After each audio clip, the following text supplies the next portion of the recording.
నమస్తే, welcome to V3 news లక్ష్యం సమాజహితం. సమగ్ర వార్తా విశేషాలతో కూడిన 3 PM కు స్వాగతం. ముందుగా ప్రధానాంశాలు.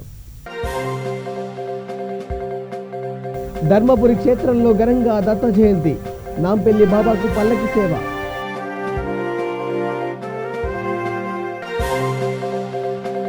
ఏపీ రాజధానిగా అమరావతి కొనసాగాలన్న జీవీఎల్. కేంద్రం కూడా అంగీకరించిందని వెల్లడి.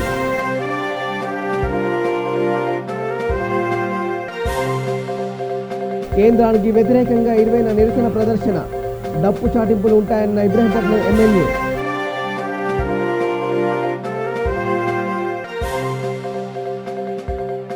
జవహర్ నగర్లో జోరుగా ప్రజాప్రతినిధులే నిర్వాహకులు.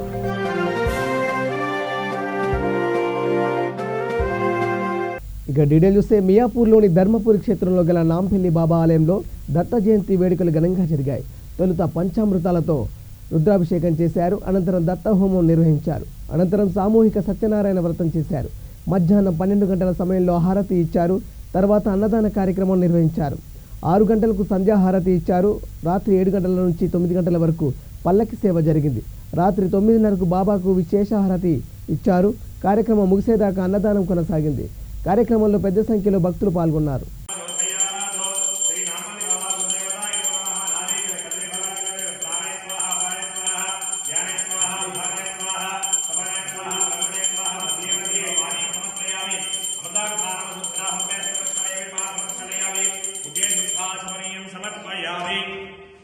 नमस्करोमि ये दिवेशामन्नं आदो वर्षमिधमस्तेभ्यो दश प्राचीन दश दक्षिणा दश प्रदेशेन दशो देशेभ्योद्भास्तेभ्यो नमस्ते नो नयन्तु देयो विस्मायस्तनो प्रेष्ठितं भोजिम्भे दधामि त्रयम्बकं यजामहे सुगन्धिं पुष्टिवर्धनम् उर्वारुकमिव बन्धनात् वृक्षो वृक्षीयमामृतातो यो रुद्रो अग्नो यो अक्षुयमोषधीशो यो रुद्रो विश्वा भवराविवेह तस्मै रुद्राय नमो अस्तु एते सहस्रवैनं भाषामत्योरत्याय हन्तवे तान् यज्ञस्य ममया शरवारवैयामहे वृक्षवे स्वाहा वृक्षवे स्वाहा प्राणानां निरधिरुद्रोमा विशान्तकाः देवाय त्रयम्बकाय त्रिपुरान्तकाय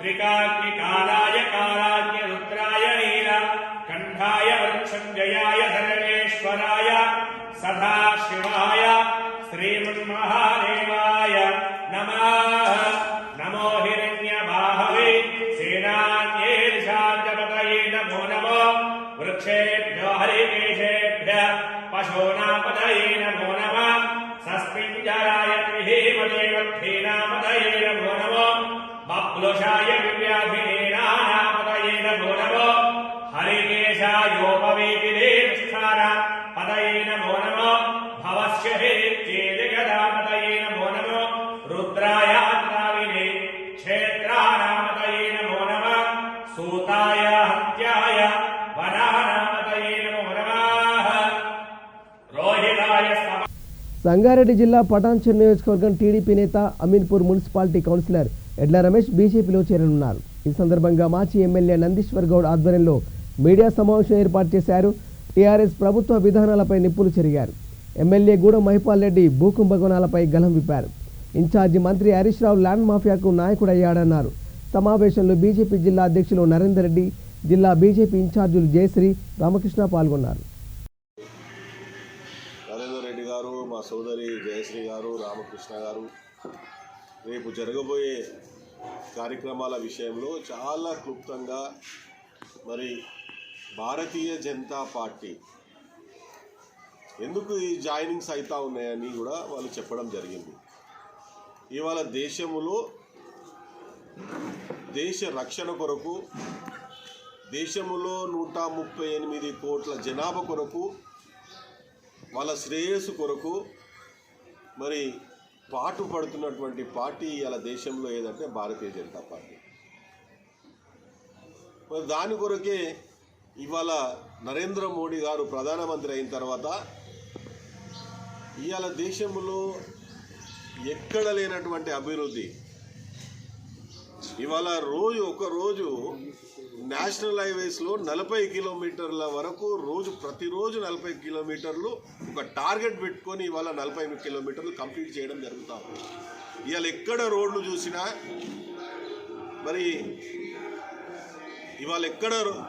చూసినా ఎక్కడ అభివృద్ధి చూసినా ఇవాళ పెద్ద పెద్ద పరిశ్రమలు కానివ్వండి, ప్రాజెక్టులు కానివ్వండి, ఇవాళ దేశంలో ఇవాళ నరేంద్ర మోడీ గారు ప్రధానమంత్రి అయిన తర్వాత భారతీయ జనతా పార్టీ అధికారంలోకి వచ్చిన తర్వాత 2014 నుండి 7 సంవత్సరాల్లో ఎంత అభివృద్ధి జరిగిందో ప్రజలు గమనిస్తూ ఉన్నారు. అది గమనించే నరేంద్ర మోడీ గారి పైన ఒక విశ్వాసం కలుగుతుంది ప్రజలకు అందరికీ కూడా.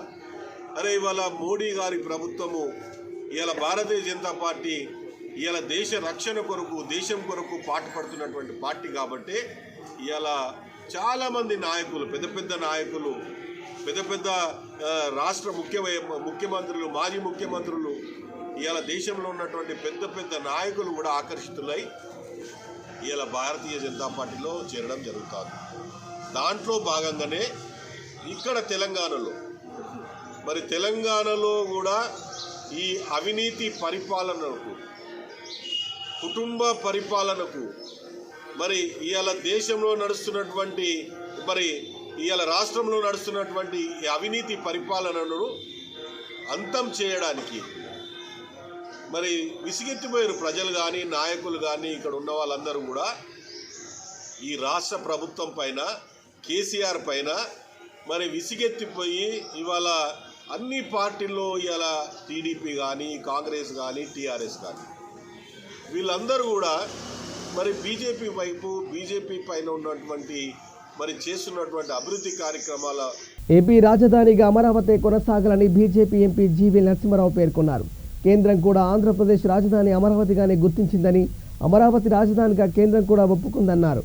రాయలసీమలోనే హైకోర్టు ఏర్పాటు చేయాల్సిందిగా చంద్రబాబు సీఎంగా ఉన్నప్పుడే చెప్పిన విషయాన్ని ఈ సందర్భంగా ఆయన గుర్తు చేశారు. అయితే ప్రస్తుత పరిస్థితుల్లో హైకోర్టు విషయం ఇప్పుడే తేలేలా లేదన్నారు. అనంతపురంలో కొనసాగుతున్న పార్టీ శిక్షణ తరగతులకు హాజరయ్యారు. ఉమ్మడి ఆంధ్రప్రదేశ్కు ఎక్కువ మంది సీఎంలు రాయలసీమ నుంచే వచ్చారని, అయినప్పటికీ రాయలసీమ అభివృద్ధి చెందలేదని అన్నారు. అనంతపురం జిల్లా పూర్తిగా వెనుకబడి ఉందన్నారు. రాయలసీమ అభివృద్ధికి బీజేపీ ప్రత్యేక కార్యాచరణ రూపొందిస్తుందని తెలిపారు. అందుబాటులో ఉన్న అవకాశాలను ఏపీ ప్రభుత్వం వాడుకోవడం లేదని ఆరోపించారు. ఇక్కడ కడప స్టీల్ ప్లాంట్ విషయంలో స్పష్టత గతంలోనే ప్రభుత్వం ఇవ్వటం జరిగింది. తర్వాత ఫీజిబిలిటీ లేని కారణంగా అప్పట్లో వెంటనే పెట్టడం సాధ్యపడలేదు. తర్వాత రాష్ట్ర ప్రభుత్వం తామే దీన్ని ప్రాజెక్ట్ నిర్మాణం చేస్తామని చెప్పి కేంద్రానికి తెలియజేయటం జరిగింది. సో అది ఇప్పుడు ఈ విషయం రాష్ట్ర ప్రభుత్వం దగ్గర పెండింగ్లో ఉన్నటువంటి విషయం. అది ట్రిబ్యునల్స్ ఇచ్చినటువంటి అవార్డు ఆధారంగా జరుగుతుంది. దీనిలో ఎవరు సొంత నిర్ణయాలు చేసే అవకాశం ఏ రాష్ట్రానికి లేదు. సో బచావత్ ట్రిబ్యునల్ ప్రస్తుతానికి ఆ ట్రిబ్యునల్ అవార్డే అమల్లో ఉంది. కాకపోతే గెజెట్ నోటిఫికేషన్ ఆంధ్రప్రదేశ్కి నిజంగా ఒక స్పెషల్ వరం లాంటిది. ఆంధ్రప్రదేశ్ యొక్క నీటి హక్కుల్ని కాపాడటం కోసం ఇచ్చినటువంటి నోటిఫికేషన్ అది. ఆ నోటిఫికేషన్ ఇవ్వద్దని చెప్పి తెలంగాణ ప్రభుత్వం అడ్డుకుంది.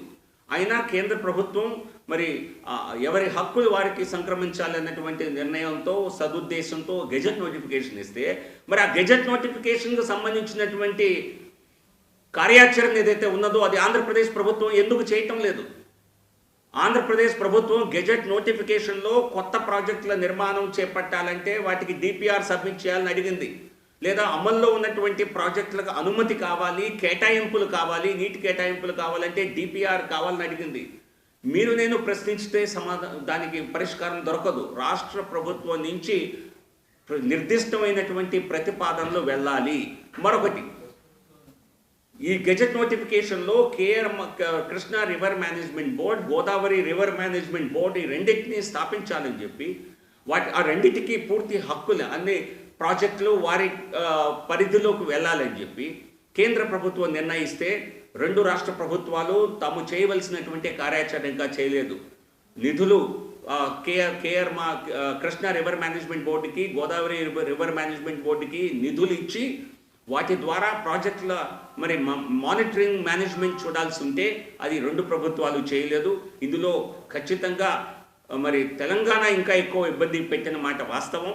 సో కాబట్టి నేనైతే గెజెట్ నోటిఫికేషన్ అమలుని తొందరగా టేకప్ చేయాలి అని చెప్పి మంత్రి గారిని కోరటం జరిగింది, జలశక్తి మంత్రి గారిని. ఆయన 2 ప్రభుత్వాలతో మరి సంప్రదించి దాన్ని ముందుకు తీసుకువెళ్ళే ప్రయత్నం చేస్తున్నామని చెప్పారు. రాష్ట్ర ప్రభుత్వాలు చేయవలసినటువంటి, రాష్ట్ర ప్రభుత్వాలకు ఉన్నటువంటి ప్రాథమిక బాధ్యత. ఓకే, అందుకే స్టేట్ డిజాస్టర్ రెస్పాన్స్ ఫండ్ అని చెప్పి ప్రతి రాష్ట్రానికి ఒక ఫండ్ ఏర్పాటు చేయడం జరుగుతుంది. దానిలో 75% నిధులు కేంద్ర ప్రభుత్వానికి వ్యతిరేకంగా 20వ తేదీన నిరసన ప్రదర్శన నిర్వహించనున్నట్లు ఇబ్రాహీంపట్నం ఎమ్మెల్యే మంచిరెడ్డి కిషన్ రెడ్డి చెప్పారు. అన్ని గ్రామాల్లో డప్పులు చాటింపులతో ప్రజలకు అవగాహన కల్పిస్తామన్నారు. యాసంగి పంటలు కొనుగోలు చేయకుండా రైతులతో కేంద్రం చెలగాటమాడుతుందంటూ మండిపడ్డారు. నిరసన కార్యక్రమానికి ప్రజాప్రతినిధులు, రైతులు, ప్రజలు పెద్ద సంఖ్యలో హాజరై విజయవంతం చేయాలని కోరారు. ఫార్మాసిటీ విషయంలో కాంగ్రెస్ ఆరోపణలను ఆయన తిప్పికొట్టారు. తెలంగాణ రైతాంగానికి ఆదుకోవడానికి పంట పండించి దానికి గిట్టుబాటు ధర లేకుండా ఇబ్బంది పడతారు కాబట్టి దీన్ని పెద్ద ఎత్తున కేంద్రం పైన ధ్వజం ఎత్తాలనే నిర్ణయం తీసుకోవడం గౌరవ ముఖ్యమంత్రి గారు చెప్పడం జరిగింది. కాబట్టి ఇంతకుముందు ధర్నాలు చేస్తాం, మీటింగ్లు పెట్టాం, అవేర్నెస్ తెచ్చాం, అందజేసిన పంట యాసంగి మాత్రం ఖచ్చితంగా వరి పంట పండియొద్దు అని చెప్పేసి మేము చెప్పడంతో రైతాంగం అంతా కూడా ఇబ్బంది పాలవుతున్నది అనేది మాకు కూడా తెలుసు. కానీ కేంద్ర ప్రభుత్వం నయా పైసంత సహాయ సహకారాలు అందించడం లేదు. కాబట్టి దీన్ని పబ్లిక్లో రైతాంగానికి చెప్పే విధంగానే మేము నిరసన కేంద్ర ప్రభుత్వం పైన, బీజేపీ ప్రభుత్వం పైన తెలియజేయడానికి 20వ తారీఖు అంటే సోమవారం రోజు ఖచ్చితంగా 10 నుంచి 11 గంటలకు మండల వ్యాప్తంగా మండల హెడ్ క్వార్టర్లో కానీ గ్రామీణ ప్రాంతాల్లో గ్రామాలలో నిరసన కార్యక్రమం, దిష్టి బొమ్మలు, అదేవిధంగా డప్పు వాయించి ఖచ్చితంగా ప్రజలు అవేర్నెస్ తెచ్చే విధంగా, రైతాంగానికి అవేర్నెస్ తెచ్చే విధంగా, కేంద్ర ప్రభుత్వం చేస్తున్న అన్యాయం తెలిపే విధంగా 20వ తారీఖు నాడు ప్రజాప్రతినిధులు కానీ, సమన్వయ రైతులు కానీ, రైతాంగం కానీ, అదేవిధంగా ప్రతి ఒక్క సర్పంచులు, ఎంపీటీసీలు, వార్డు మెంబర్లు అందరూ కూడా కలిసికట్టుగా గ్రామీణ ప్రాంతంలో చైతన్యం చేసి చెప్పాల్సిన బాధ్యత. అదేవిధంగా మండల హెడ్ క్వార్టర్లో కూడా అలాంటి కార్యక్రమం చేయాలని చెప్పేసి నిర్ణయం తీసుకోవడం జరిగింది. కనీసం దీంతోటన్నా, ఎందుకంటే ఈరోజే మళ్ళొక్కసారి గౌరవ ముఖ్యమంత్రి ఆదేశం మేరకు మంత్రులు కానీ, రాజ్యసభ, అదేవిధంగా మన యొక్క పార్లమెంట్ సభ్యులు కూడా పోయి గవర్నమెంట్ మీద, సెంట్రల్ గవర్నమెంట్ మీద ప్రెషర్ పెట్టడానికి పోవడం జరుగుతూ ఉంది. తాడోపేడో తేల్చుకోవడానికి కూడా పోవడం జరుగుతూ ఉంది. దానికి స్పందించి కేంద్ర ప్రభుత్వం నిర్ణయం తీసుకోవడం చేస్తారా, లేకపోతే తెలంగాణ రైతులకు అన్యాయం చేస్తారా? దీన్ని మనం ప్రజల సమస్యగా భావించి ప్రజలు కూడా అర్థం చేసుకొని, నేను నా తరఫున నా నియోజకవర్గంలో ఉన్నటువంటి వాళ్ళందరినీ కూడా కోరుకుంటా ఉన్నా, ఈ మొండి వైఖరి కేంద్ర ప్రభుత్వం చేస్తూ ఉంది. ప్రజలకు ఆర్థిక స్తోమత దెబ్బతినాలని, రైతాంగం దెబ్బతినాలని ఇలాంటి వ్యతిరేక విధానాలు అవలంబిస్తుంది. కాబట్టి మేమందరం కూడా రైతాంగాన్ని కోరుకుంటా ఉన్నాను. సోమవారం నాడు పెద్ద ఎత్తున ధర్నా కార్యక్రమం, అదేవిధంగా నిరసన. ఇక మేడ్చల్ జిల్లా జవహర్ నగర్ పరిసరాల్లో పేకాట జోరుగా కొనసాగుతుంది. విశ్వసనీయ సమాచారం అందడంతో రంగంలోకి దిగిన ఎస్ఓటీ పోలీసులు 3 కార్పొరేటర్ల భర్తలను అరెస్ట్ చేశారు. కీసర పోలీస్ స్టేషన్ పరిధిలోని ఓ రిసార్ట్లో వీరంతా పేకాట ఆడుతున్నారు. 3వ డివిజన్ కార్పొరేటర్ భర్త బల్లి శ్రీనివాస్, 4వ డివిజన్ కార్పొరేటర్ భర్త మారగోని వెంకటేష్, మరో కార్పొరేటర్ మనోహర్ రెడ్డితో పాటు మరో 2 పోలీసులు అరెస్ట్ చేశారు. వారిని కీసర స్టేషన్కు తరలించారు.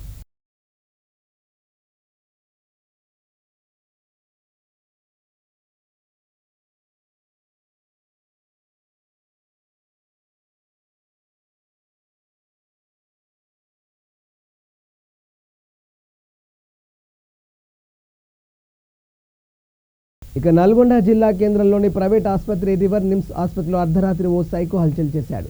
సెక్యూరిటీ కళ్ళు కప్పి ఐసీయూలోకి చొరబడ్డాడు. ఓ రోగిని చితకబాదాడు. దాదాపు 2 గంటల ఆసుపత్రిలో నానా హంగామా చేశాడు. సైకో అంతగా రెచ్చిపోతున్న ఆసుపత్రి సెక్యూరిటీ సిబ్బంది కనీసం స్పందించనే లేదు. బాధితులు 100 నెంబర్కు ఫోన్ చేసి పోలీసులకు సమాచారం ఇచ్చారు. రంగంలోకి దిగిన పోలీసులు సైకోను అదుపులోకి తీసుకున్నారు.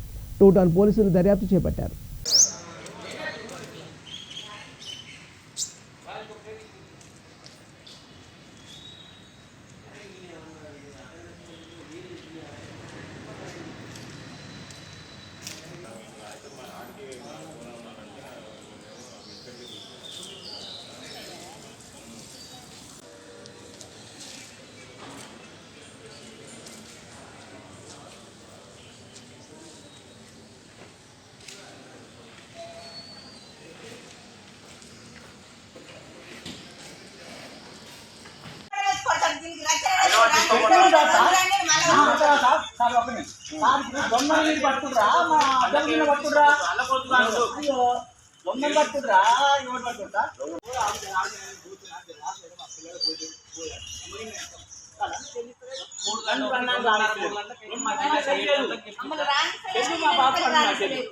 సంగారెడ్డి జిల్లా చౌటకూరు మండలం వెండికోల్ గ్రామ శివార్లోని ఫామ్ హౌస్లో విషాదం చోటు చేసుకుంది. ఫామ్ హౌస్లో పనిచేస్తుండగా ప్రమాదవశాత్తు విద్యుద్ఘాతం సంభవించింది. దీంతో దంపతులైన శ్రీనివాస్, దేవి చనిపోయింది. వీరిని ఆంధ్ర ప్రాంతానికి చెందిన వారిగా పోలీసులు గుర్తించారు. స్థానికుల ఫిర్యాదు మేరకు ఘటనా స్థలానికి చేరుకున్న పరిసరాలను పరిశీలించారు.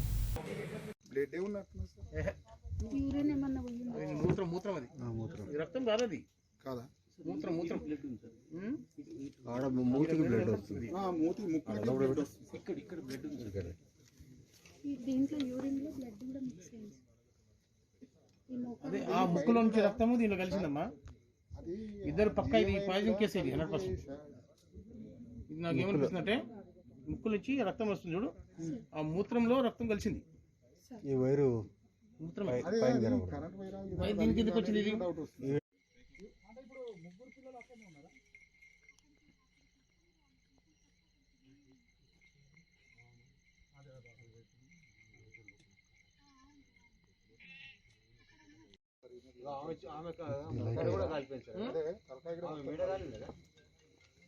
సంగారెడ్డి జిల్లా సిరూరు గ్రామ శివార్లోని మంచిరా నదిలో గుర్తు తెలియని మహిళ మృతదేహం లభ్యమైంది. సమాచారం అందడంతో పోలీసులు అక్కడికి చేరుకొని పరిసరాలను పరిశీలించారు. మృతదేహం గుల్లిపోయింది. బతికి ఉండగానే కాళ్ళు చేతులు తాడుతో కట్టేసి గోనె సంచిలో కుక్కి వంతెనపై నుంచి మంచిరా నదిలో పడేసి ఉండొచ్చని భావిస్తున్నారు. కేసు విచారణలో ఉంది.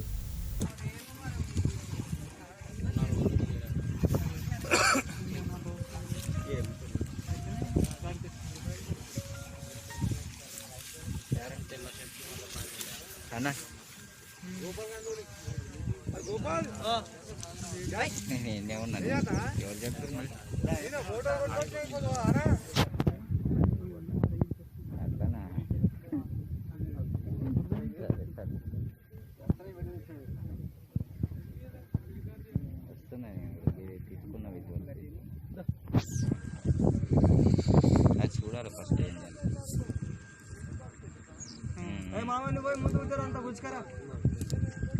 అది ఎట్లనో ఉన్నట్టుంది. ఫస్ట్ అది చూసినాక తెలియదు పోతారు ఇప్పుడు.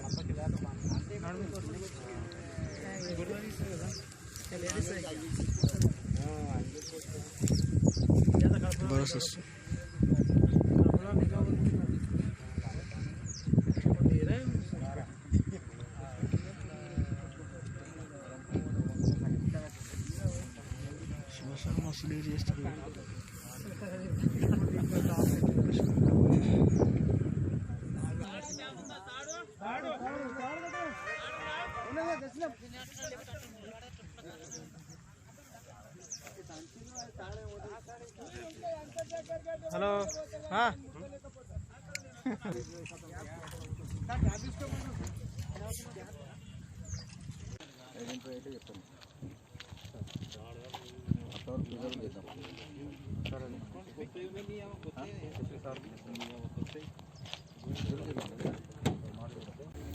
సాయంత్రం సిరూరు గ్రామ పరిధిలో రాయకోడ్ బ్రిడ్జి దగ్గర ఈ యొక్క సింగూర్ బ్యాక్ వాటర్లో ఒక శవం ఉన్నదనే ఇన్ఫర్మేషన్పై నిన్న నుంచి మా పోలీసు వాళ్ళు సిరూరు గ్రామస్తులు కూడా గాలింపు చేపట్టారు. ఈరోజు ఉదయం ఈ యొక్క రోడ్డుకు కొద్ది దూరంలో ఒక శవము కనిపించనైంది. అది అక్కడి నుంచి ఇక్కడికి మన రోడ్డు వైపు తీసుకురావడం జరిగింది. అది గోనె సంచుల్లో కట్టబడి ఉంది. కాళ్ళు చేతులు మెడ కూడా కరెంటు వైర్తో కట్టబడి ఉంది. ఇది ఆడశవము. ఎర్ర జాకెట్ ధరించి ఉంది. తర్వాత గ్రీన్ శారీ ధరించి ఉంది. ఈమెను ఎవరో గుర్తు తెలియని వ్యక్తులు చంపేసేసి గోనె సంచుల్లో కట్టి పడవేసేసి బ్రిడ్జిపై పడవేసినట్టుగా అనుమానిస్తున్నాము. దీనికి సంబంధించిన వాళ్ళు ఎవరన్నా ఉంటే ఇక్కడికి వచ్చేసి ఐడెంటిఫై చేయాలని చెప్పేసి ఈ డెడ్ బాడీని కూడా మేము ప్రిజర్వ్ చేస్తాము. చుట్టుపక్కల గ్రామస్తులు కానీ చుట్టుపక్కల పోలీస్ స్టేషన్ వాళ్ళకు కూడా ఇట్టి సమాచారం కూడా తెలియజేయనైంది. త్వరలో ఈ డెడ్ బాడీ ఐడెంటిఫై అయిన తర్వాత ఈ హత్య చేసిన హత్య చేసిన వ్యక్తులను కూడా తొందరగా మేము పట్టుకుంటాం. వరంగల్ పట్టణంలోని భద్రకాళి అమ్మవారి ఆలయాన్ని సుప్రీంకోర్టు ప్రధాన న్యాయమూర్తి జస్టిస్ రమణ దర్శించుకున్నారు. ఈ నేపథ్యంలో ఆలయ అర్చకులు పూర్ణకుంభంతో స్వాగతం పలికారు. అమ్మవారిని దర్శించుకుని మొక్కులు చెల్లించుకున్నారు.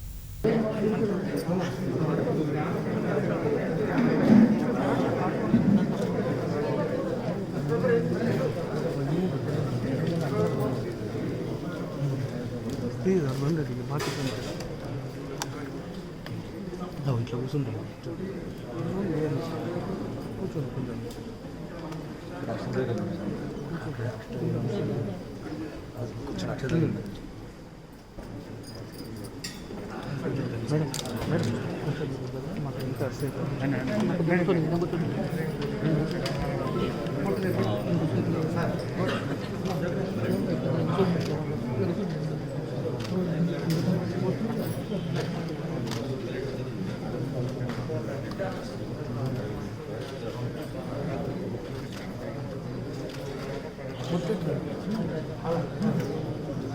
అర్చద ప్రార్చద ప్రియ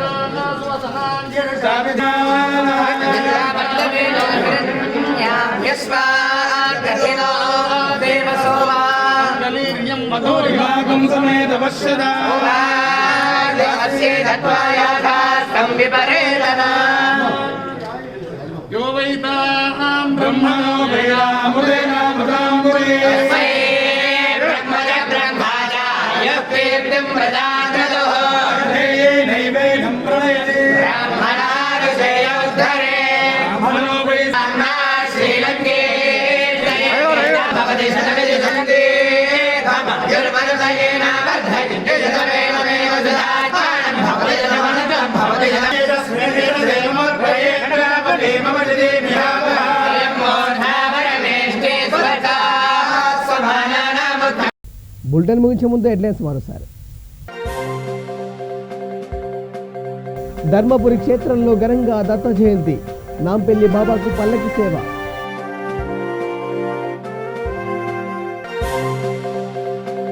ఏపీ రాజధానిగా అమరావతి కొనసాగాలన్న జీవీఎల్, కేంద్రం కూడా అంగీకరించిందని వెల్లడి.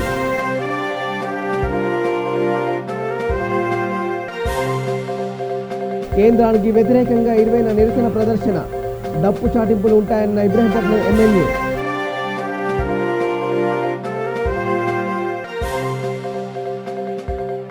జవహర్ నగర్లో జోరుగా ప్రజాప్రతినిధులే నిర్వాహకులు.